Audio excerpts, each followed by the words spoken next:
Oke, selamat pagi teman-teman semua. Hari ini kita ada acara untuk ngisi di RRI dengan tema budidaya jambu kristal dan strategi pemasarannya. Itu ada Bang Abror BS-nya.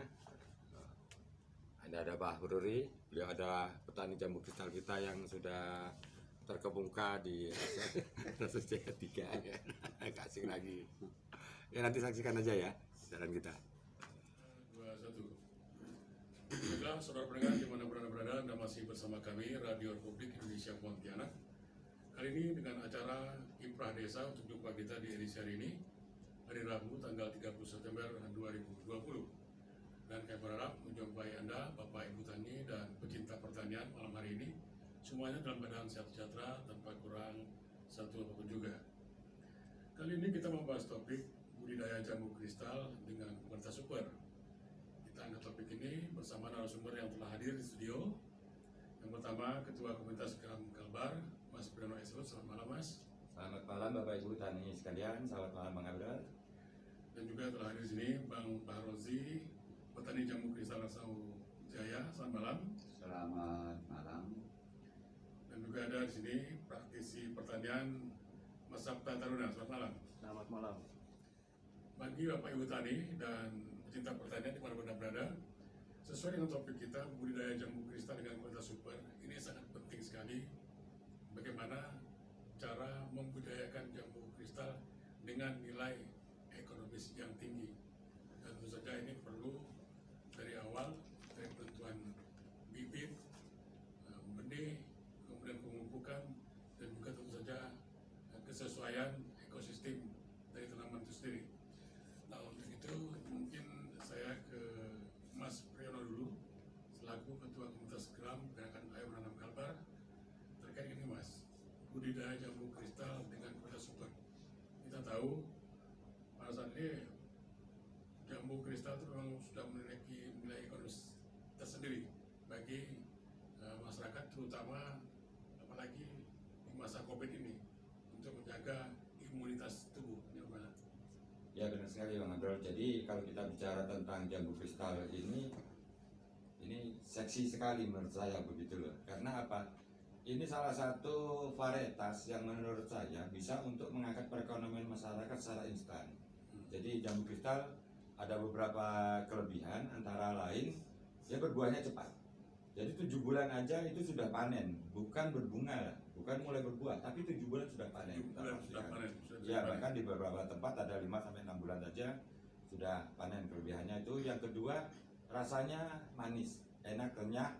Jadi untuk mengenai rasa ini, sekali kita konsumen rasakan, dia akan terus dan terus.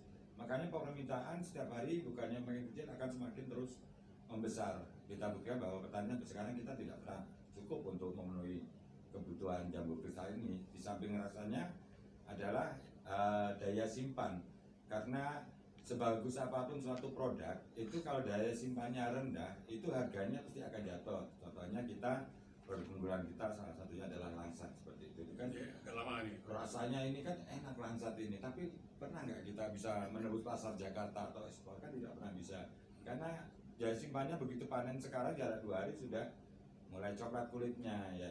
Nah, akhirnya ini kalau jambu kristal dia bisa bertahan sampai paling nggak 5-6 hari seperti itu. Artinya kita untuk menjualnya kita masih ada waktu. Itu juga kita belum ada perlakuan khusus, misalnya kita beri pengawet atau apa, artinya pengawet sini yang aman ya gitu. Misalnya dengan penggunaan lidah buaya atau yang lainnya. Saya pikir jambu kristal ini amat sangat prospek lah, tapi untuk dari budidaya mungkin nanti Mas Paruri ini ahlinya yang lebih tahu. Oke, kalau mungkin kita ke Mas Paruri, petani jambu kristal Rasam. Artinya gini, komunitas jambu kristal ini tadi seperti Mas Priyono katakan bisa membangkitkan ekonomi secara instan itu. Karena banyak peminat yang akan membeli jambu ini. Cuma yang jadi masalah kan menjaga kualitasnya itu. Mana kita menghasilkan produk jambu kristal ini yang memang bernilai tinggi. Apa yang mungkin Pak Priyono ya, Mas Priyono terkait ini benih ini kan harus kita tanam terus benih yang betul-betul memiliki nanti cuma apa hasilnya produknya tuh tidak mengecewakan. Nah ini gimana? Betul ada. Cirinya apa nih? Nah, jadi bibit yang benar, varietas yang benar, bagus itu tonggak awal keberhasilan kita untuk membangun suatu pertanian. Gimana kita mau sukses kalau dari awalnya sudah salah. Jadi sebisa mungkin kita paling nggak cari bibit itu yang terpercaya. Artinya terpercaya, yang produsen bibit itu sendiri kita pastikan dia ngerti tentang cara budidaya benar, dia ngerti cara varietas yang benar, dan kalau bisa petani itu kita pastikan punya pohon induknya langsung. Jadi lebih baik misalnya kita sekarang ke Raso Jaya atau kemana, yang kita lihat di sana jelas sudah ada pohon induknya. Nah, pohon induknya, dan kita pastikan orang yang produksi benih pun itu mengambil pucuk kalau memang buat okulasi atau sambung atau cangkok memang dari sana langsung seperti itu. Jadi kita pastikan lebih terjamin daripada kita harus mendatangkan pupuk benih dari luar. Kadang-kadang kan karena pertimbangan harga atau segala, nanti tiba-tiba yang ditanam jadi hal yang berbeda kan patut juga. Dalam waktu singkat nih, 7 bulan sudah bisa panen. Nah ini gimana nih caranya? Bukan caranya, memang varietasnya seperti itu Bang Abraham. Jadi Bapak Ibu Tani sekalian, saya pastikan kalau kita benihnya benar saja dengan perlakuan yang standar, tidak usah terlalu ekstrak, ya dikatakan Pak Laruri kita gunakan pupuk awal misalnya dengan pupuk kandang dan dolomit, terus nanti 1 sampai 3 bulan sekali kita beri NPK saja, itu saya pastikan 6 bulan 7 bulan itu pasti sudah panen seperti itu. Jadi bukan masalah di perlakuannya, sebenarnya memang varietasnya memang sudah istimewa, dan ini satu kebanggaan sebenarnya bagi Indonesia karena jambu kristal ini bukan produk luar. Jambu kristal ini walaupun namanya embel-embelnya jambu kristal Taiwan, itu kan bahasa pemasaran saja supaya lebih komersil. Jadi jambu kristal ini adalah produk asli Indonesia, terutama yang diproduksi dari awalnya adalah IPB, walaupun bekerja sama dengan misi teknik yang ada di Taiwan, tapi diproduksi di Indonesia dengan indukan yang ada di Indonesia. Oke. Normalnya atau standarnya untuk satu pohon itu berapa itu hasilnya? Jadi kalau di tahun pertama dari kita tanam sampai umur 12 bulan itu standar kita paling tidak sudah dapat 5-6 kilo per pohon. 5-6 kilo per pohon itu dalam 1 tahun, karena kan baru awal, baru berbuahnya 7 bulan. Tapi sebenarnya perhitungan kita itu bisa kita standarkan di umur 2 tahun. Umur 2 tahun itu paling tidak minimal kita dapat 3 kilo per pohon per tahun. 3 kilo per tahun. Nah, sedangkan dalam 1 hektar itu kan tegakan berisi, kalau dengan jarak tanam 3 kali 3 berarti 1 hektar kan 10.000 meter persegi, kita bagi 9, 1.100, anggap saja 1.000. Jadi kalau per hektar per bulan itu asumsi kita bisa dapat 3 ton. 3.000 satu pohon kan 3 kilo berarti 3.000, 3 ton kita kalikan, nantinya angka minimal saja di petani 15.000 ya Mas Waruri ya? Iya, 15.000. 15.000 berarti itu 45 juta per bulan. Kalau buat potong biaya tenaga segala macam, masa iya sih dari 45 kira 30 juta nggak dapat. Oke, saya ke ini sekarang ke praktisi pertanian, Sabta Taruna, Mas Sabta. Ini terkait gini Mas, ini kan kita ini jamu kualitas super. Iya. Artinya harus ada perlakuan khusus, kita menginginnya bukan buahnya hanya banyak, tapi buah yang dihasilkan besar, dan mungkin ada perhitungan sendiri pemangkasan pohon atau Ya. gimana, kemudian berapa banyak cabang atau bagaimana, kemudian setiap perlakuan terhadap buah yang anak buahnya, bunganya, ini gimana? Bisa diceritakan untuk mendapatkan suatu jamu kristal yang super. Nah, itu sebenarnya dari treatment ya. Jadi biasanya itu kalau udah ada buah, 1 cabang ada buah tuh, biasanya kalau udah sekitar 70 cm itu pucuknya harus dibuang, pucuk dari dahan itu. Pucuknya harus dibuang. Ya, untuk memacu nutrisi ke buahnya. Jadi selain ada pruning pucuk, juga ada pruning cabang yang berada di dalam tunas air. Kalau itu tunas air itu harus dibuang, yang nggak perlu itu, atau paling nggak dicangkok lah, kan bisa jadi duit juga. Jadi ada penambahan pupuk juga, seperti punya kemarin ada satu petani yang pakai asam amino, itu buahnya luar biasa. Jadi treatmentnya hanya di pemangkasan dan pemupukan saja, dan itu pun organik. Jadi kalau tenggang waktunya gimana ketika pembibitan atau dari cangkok kemudian pemupukan sehingga memerhatikan cabang-cabangnya gimana nih? Biasanya sih kondisional ya, soalnya kan kita biasa nanam nggak rata gitu, berapa bulan berapa, biasanya kan ada loncat-loncat, jadi ngelihat kondisi tanamannya. Yang biasanya kalau udah ada yang lebat tunas airnya atau udah mulai memanjang dahannya, itu mulai kita potong, mulai di pruning, dan itu rutin guys, setiap ke kebun biasanya langsung kalau ada yang seperti itu langsung kita pruning. Berbunganya kapan nih? Berbunganya biasanya setelah kita pruning 2 mingguan mas ya. Ya kalau dari tanam 2 bulan aja ya pasti udah berubah. Ya. Dan perlakuan harus ada Selama sendiri 4 Iya, bulan untuk udah. pupuk atau apa gitu ya? Kalau yang kita petani Rasau sih kebanyakan pakai organik ya. Jadi pemupukannya rata-rata organik dan hasilnya juga luar biasa gitu. Bisa gede-gede. Perawatannya ya paling cuma pemupukan rutin sama pemangkasan aja ya. Artinya dalam pengelolaan ini artinya perlu bersama-sama kelompok atau mendapat informasi dari luar atau gimana nih? Mungkin Mas Pri itu nambahkan nih. Artinya kita menjaga nih ketika yang ada kawan yang mau mulai bertanam, minta jangan malu bertanya gitu atau gimana?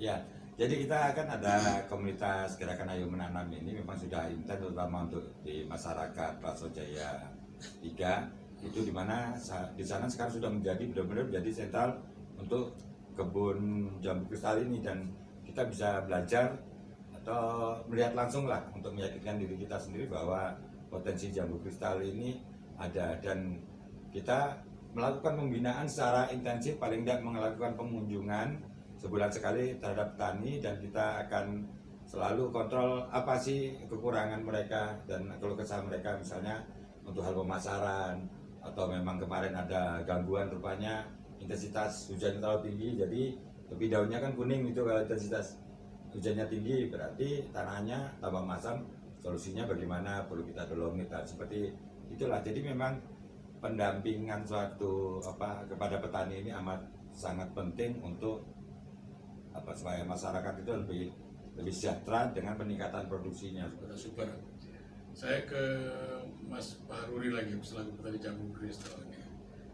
Ini dari pengalaman ini, apa yang menjadi catatan penting lah bagi petani yang ingin mengembangkan jambu kristal untuk menjaga jambu kristalnya berkualitas tinggi ini? Apa yang paling penting? Yang terpenting itu sebetulnya saya katakan dari awal tadi, mulai dari pengolahan lahan, lalu perawatan yang kontinu, artinya untuk pemangkasan cabang-cabang yang kurang produktif itu kan bisa kita lihat di inilah, kita langsung praktek seperti itu. Terus penyortiran buah di pohon, mungkin untuk menghasilkan buah yang super kita ada calon buah itu yang harus kita sortir. Mungkin dalam satu cabang kita sisakan 2 atau 3 buah untuk menghasilkan buah yang maksimal seperti itu.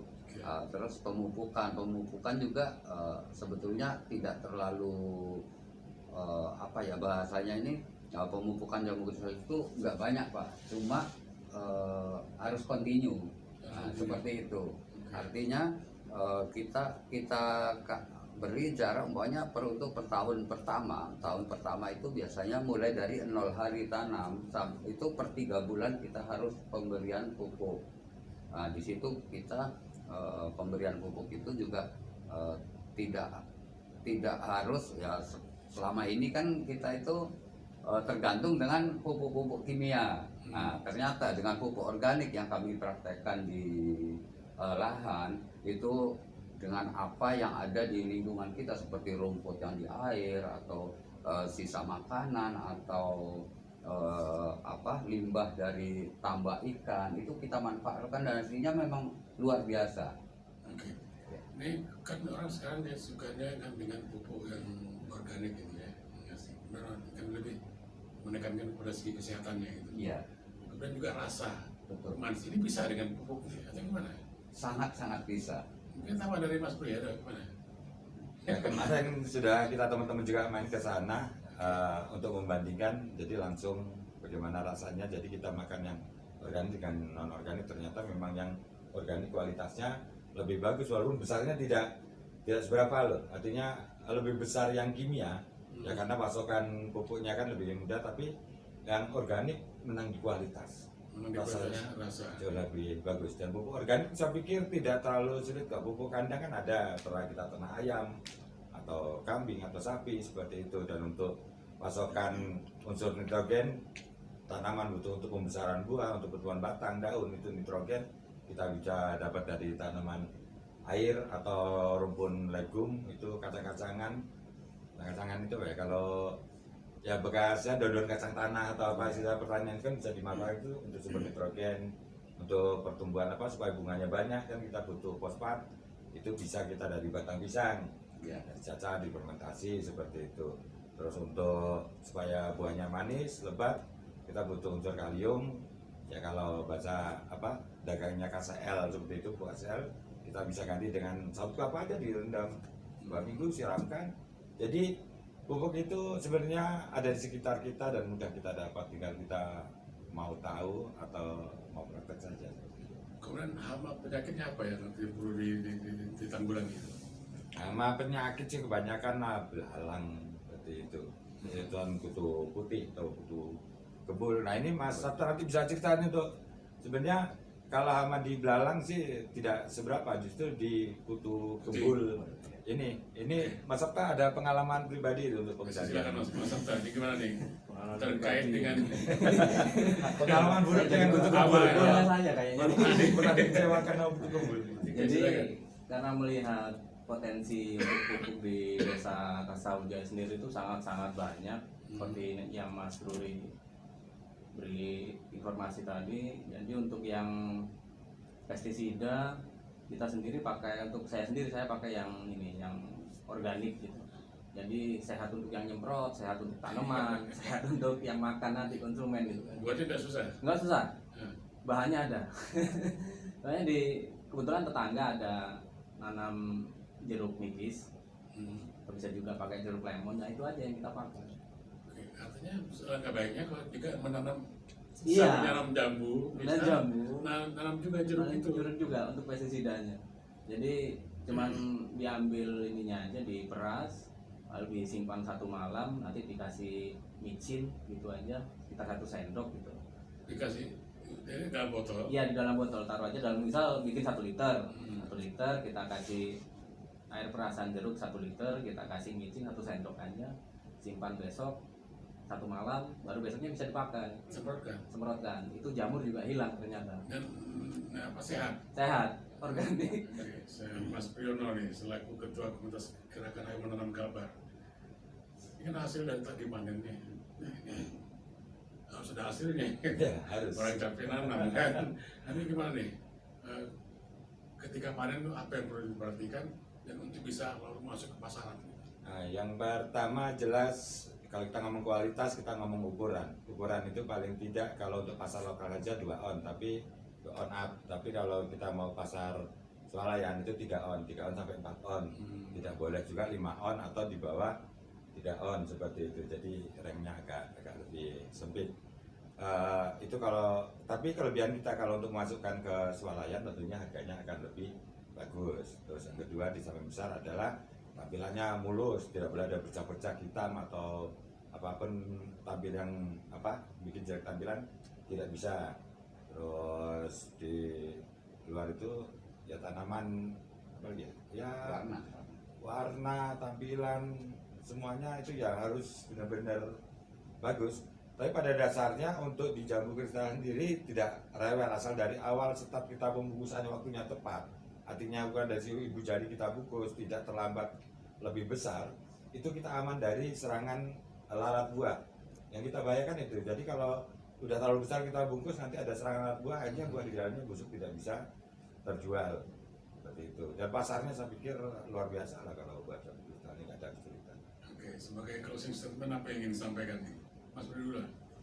ya mempertimbangkan dengan kebutuhan pasar jamu kristal kita yang saya pikir luar biasa. Saya harapkan kepada Bapak Ibu petani, kalau masih ada lahan sisa, mari kita bertanam jambu kristal. Saya pastikan kita dari komunitas Gerakan Ayo Menanam, kita jamin pasarnya. Untuk pasar sekarang kita 15.000 dan kita open manajemen Bang Abraham di petani. Misalnya kita terima 15.000, kita jual nanti akan 20.000 dan swalayan itu kan otomatis 10%, berarti 18.000, belum lagi kita kemasan transportasi ke sana.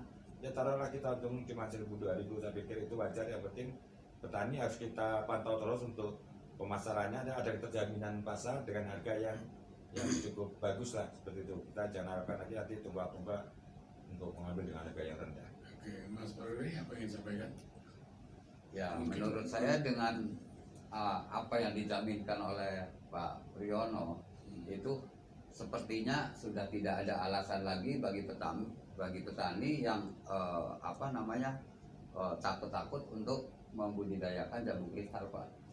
Sebab di situ hasilnya udah kita sebelum kita baru tanam aja kita udah bisa berhitung kok seperti itu. Jadi nggak ada alasan lagi kita untuk kok takut kok begini begitu. Sementara Pak Pri udah kasih jaminan. Pemasarannya. Iya, untuk pemasaran nggak usah khawatir. Saya ke Mas Sabta, Pak Taruna, praktisi pertanian. Mungkin closing statementnya berkaitan dengan rutinitas. Artinya jangan sampai pemasaran permintaan dan terus nih. Iya. Ketika kita panen tuh harus ada terus gitu. Jadi Iya. artinya jangka waktu penanaman gitu ya. Iya. Ini gimana? Gimana nih? Kontinuitas barang supaya tercapai. Supaya tercapai itu ya, yang penting pemupukan lah ya. Terus biasanya kan ada pemupukan rutin itu setiap 3 bulan sekali dengan pupuk. Yang penting ini untuk merangsang pertumbuhan bunga juga jangan sampai kena hama. Nah itu aja sebenarnya sih, dijagain di situ aja. Artinya dalam satu bentangan lahan harus yang ini lahan pertama dulu dipanen. Iya. Rotasi panen. Rotasi panen. Iya. Kalau itu emang ini ya, salah satu itu dari petani ya biasanya. Dari petaninya, nanti dari petani yang di sini panen kapan, nanti petani yang di sana gantian gitu. Jadi nggak semua barengan gitu. Tapi pada dasarnya kalau jambu kristal itu Buahnya ada tidak terus. tidak Iya. perlu kita jadwalkan itu juga dalam satu pohon itu, Pak. Ada terus. Itu selalu ada terus. Dan terus pemupukannya yang penting. Iya. Iya, yang penting nutrisi yang dia butuhkan itu kita cukupi, walaupun nggak banyak. Yang penting kontinu. Sering mengunjunginya gitu ya. Iya, tetap Pak. Itu makhluk hidup juga disayang. Baiklah, sudah mendengar dimanapun Anda berada, kiranya sampai di sini jumpa kita dengan acara Kiprah Desa untuk edisi hari ini, Rabu 30 September 2020 dengan topik budidaya jambu kristal dengan kualitas super. Bersama narasumber yang hadir di sini, Ketua Komunitas Geram Kalbar, Mas Priyono Esrut, Petani Jambu Kristal Rasau, Mas Baruri, dan praktisi pertanian, Mas Sabta Taruna. Terima kasih atas perhatian Anda. Salam sejahtera, selamat malam, dan assalamualaikum warahmatullahi wabarakatuh. Sampai jumpa.